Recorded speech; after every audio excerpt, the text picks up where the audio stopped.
It is hilarious to me that when Bitcoin's price dropped from 73,000 to 60,000, a lot of people freaked out. And what I try to explain to people is, these drops are day to day or week to week.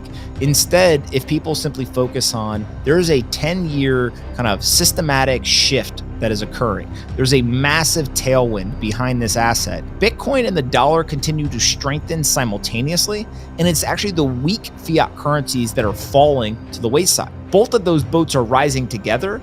The ones that are actually in the crosshairs are all of these weak fiat currencies that are going to get dumped in international markets, and people are going to look to Bitcoin and to dollars because the global accessibility of it has become so powerful.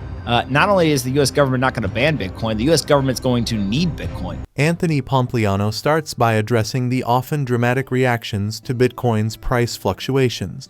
He finds it amusing that many people panic when Bitcoin's price drops from $73,000 to $60,000. He emphasizes that such drops are part of the day-to-day or week-to-week volatility. Instead, he urges investors to focus on the long-term, systematic shift occurring in the market. There's a massive tailwind behind Bitcoin, and structural obstacles are unlikely to be resolved anytime soon. Therefore, the long-term outlook is much more important than short-term price changes. Anthony points out that new market entrants, particularly those buying ETF and Wall Street investors, are more concerned with short-term price movements. These individuals are often dealing with other people's money, making them more sensitive to short-term fluctuations. However, Bitcoin is fundamentally a long-term asset. Those who can resist the temptation of short-termism and focus on the long term are likely to be in a much better position. Historically, Bitcoin has shown significant appreciation in dollar terms over time, regardless of short-term volatility. Please take a little time to like this video, subscribe to the channel, and turn on post notifications for more videos like this. You can also check out our other videos on cryptocurrencies and the overall digital asset space and drop your comments and observations in the comments section below. Everything you do helps with the YouTube algorithm and immensely contributes to the channel's growth. Thanks and enjoy the video. It is hilarious to me that when Bitcoin's price dropped from 73,000 to 60,000, a lot of people freaked out. And what I try to explain to people is, these drops are day to day or week to week. Instead, if people simply focus on, there's a 10-year kind of systematic shift that is occurring. There's a massive tailwind behind this asset. And I don't think that you're going to see the kind of the sovereign debt issue fixed. I don't think you're going to see a lot of these structural kind of obstacles be removed. And so to me, that is much, much more interesting than, what is the price going to be next week, next month, or even next year. Now, what I do think is interesting is a lot of the people who are coming into the market now, they really care about what the price is going to be, right? If you look at the people who are buying into these ETFs, if you look at kind of the Wall Street investors who are looking at this, they have to be more short-term oriented because they're dealing with other people's money. And those people can take their money out of whatever fund or kind of organization. And so I do think that we are going to continue to see an influx of kind of short-term oriented individuals. But ultimately, Bitcoin is a long-term oriented asset. And so if you're able to resist the urge for the short-termism, focus on the long term, I think you'll be in a much better position. And as we've seen over time, whether you were involved in Mt. Gox earlier or later, Bitcoin has continued to do a great job of appreciating in dollar terms. Yeah, look, I think there's two reasons why people thought this, especially in the early days of Bitcoin. One was, frankly, there was a lot of people who would describe themselves as anarchists, libertarians, or people who wanted to see the demise of the dollar. And so when you have folks who kind of have that perspective or are cheering for kind of the failure of the US dollar, and they're buying an asset like Bitcoin, naturally you think, oh, wait, they believe that Bitcoin is going to be the competitor, is going to be kind of the challenger and take out the dollar potentially. And so, if you're an American, that's scary. That's something that you say to yourself, do we really want that? What does that world look like? And I think that's one reason why people thought that. The second thing was we had no other data points to suggest anything other than all currencies are competitive with each other. Now, fast forward to 2024, we actually have data today. And what we find is that Bitcoin and the dollar continue to strengthen simultaneously. And it's actually the weak fiat currencies that are falling to the wayside. Now, what does that actually show up in the data? If you look at Bitcoin, Bitcoin obviously continues to get adopted by more and more people. It continues to go up in dollar denominated price, and it continues to kind of ascend itself deeper and deeper into the halls of power and influence in terms of financial institutions, corporations, and politics. And so Bitcoin is definitely strengthening on almost every metric that you can measure it on. And so you ask yourself, well, what's happening with the dollar? And what we've seen on the dollar is that dollar-backed stablecoins have exploded in value. Today, there's about $160 billion of market cap in these dollar-backed stablecoins. And to put it in perspective, if you go and you look at, let's say, Tether's transparency report, where they list out on their website what are the actual values of the various stablecoins that they have. They have a dollar-backed stablecoin, they have a euro-backed stablecoin, they have a gold-backed stablecoin, etc. The US dollar-backed stablecoin is somewhere around $120 billion of market cap for them. If you go and you look at the next largest one, it's $30 million in the euro-backed stablecoin.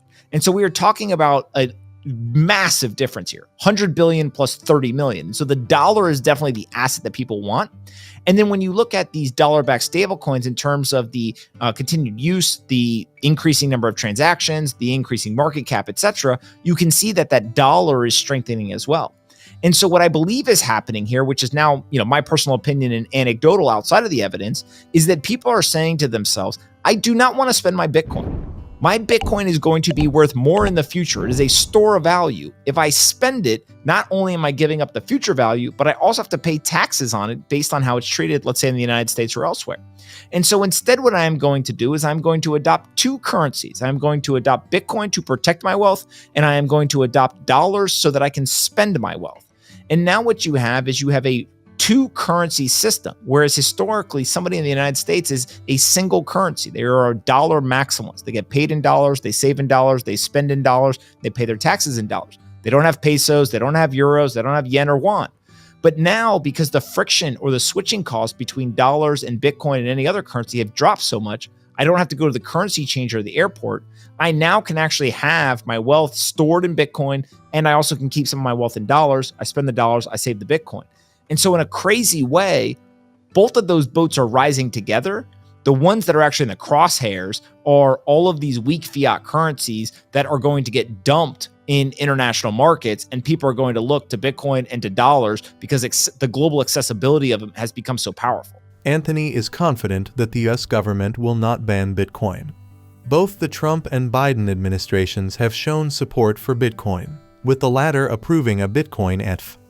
This bipartisan support, combined with the backing of influential financial institutions, makes it unlikely that there will be a regulatory crackdown on Bitcoin. The entrenchment of Bitcoin in both political parties and influential financial circles suggests that the asset is here to stay. Anthony also discusses the Federal Reserve's challenging position. If the Fed keeps interest rates high, it will continue to cause economic pain, as seen in the rising unemployment rate. On the other hand, cutting rates might not achieve the desired results, given that inflation remains a persistent issue.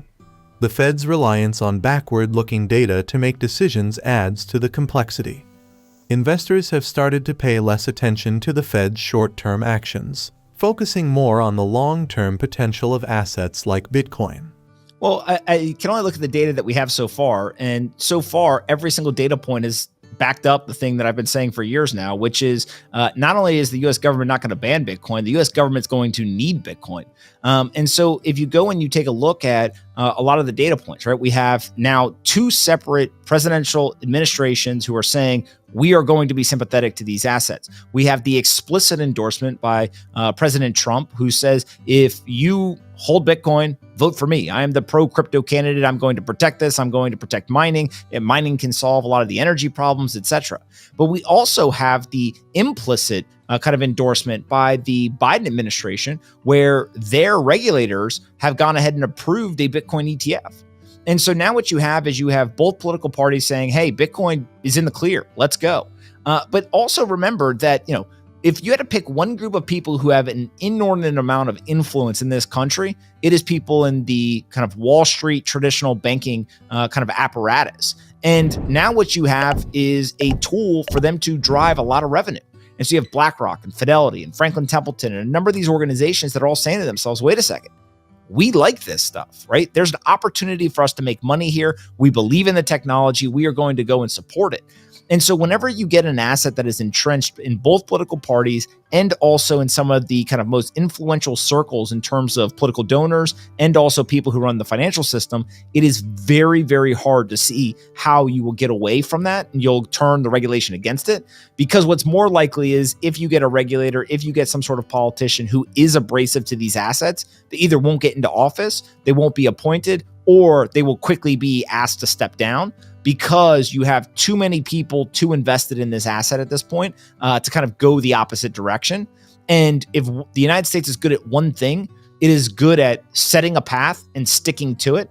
Very, very rarely will you ever see us set a kind of either explicit or implicit set of rules in place and then kind of reverse it, because the United States rule of law is so important and people depend on it in order to plan their business or their financial life around those rules. I really don't see it turning around at this point. I think the Federal Reserve and the central banks kind of governance system is in a lose-lose situation.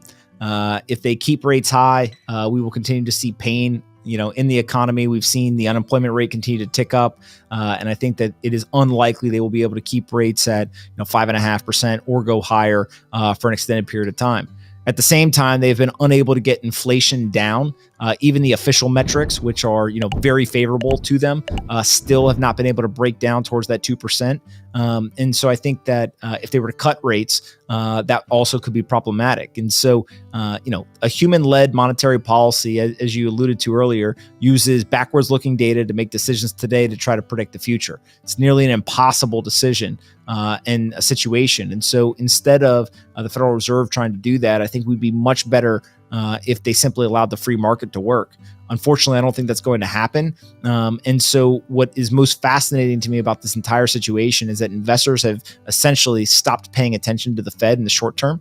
Again, interest rates are at 5.5+%, but we have the stock market at all-time highs. That's not supposed to happen. And so I think that inflation is actually the much more important thing rather than what happens with interest rates. And unfortunately for the Fed, they've been unsuccessful in kind of getting to the final finish line of that 2% inflation target. And so I think that we will just have to get used to living with a little bit higher inflation as kind of our new normal. Each person in the economy has a different inflation rate. They buy different goods. They live in different areas. But it's the people who are most financially vulnerable in our society that get hit the hardest by these increases in inflation. And so, although we may understand it, although we may be able to call it out, it's those people who are usually most unaware of it they get hurt the most. And so it's just this unfortunate situation. I'm sure that the Federal Reserve is going to do the best that they can. I just think they're in a lose-lose situation and there's nothing really they can do. Inflation is another critical factor in the current economic landscape. Despite high interest rates, the stock market and Bitcoin have both flirted with all-time highs. This indicates that investors are looking beyond the immediate impact of interest rates and are more concerned with inflation. Anthony believes that we might have to get used to living with higher inflation as the new normal. This situation disproportionately affects the most financially vulnerable individuals, who often suffer the most from rising prices. Anthony Pompliano provides a thorough analysis of the factors influencing Bitcoin's price movements. He emphasizes the importance of focusing on the long term and understanding the broader economic and regulatory landscape. The simultaneous strengthening of Bitcoin and the US dollar, the support from political and financial institutions, and the ongoing challenges faced by the Federal Reserve all point to a future where Bitcoin continues to play a significant role in the global financial system. Please like and subscribe my channel.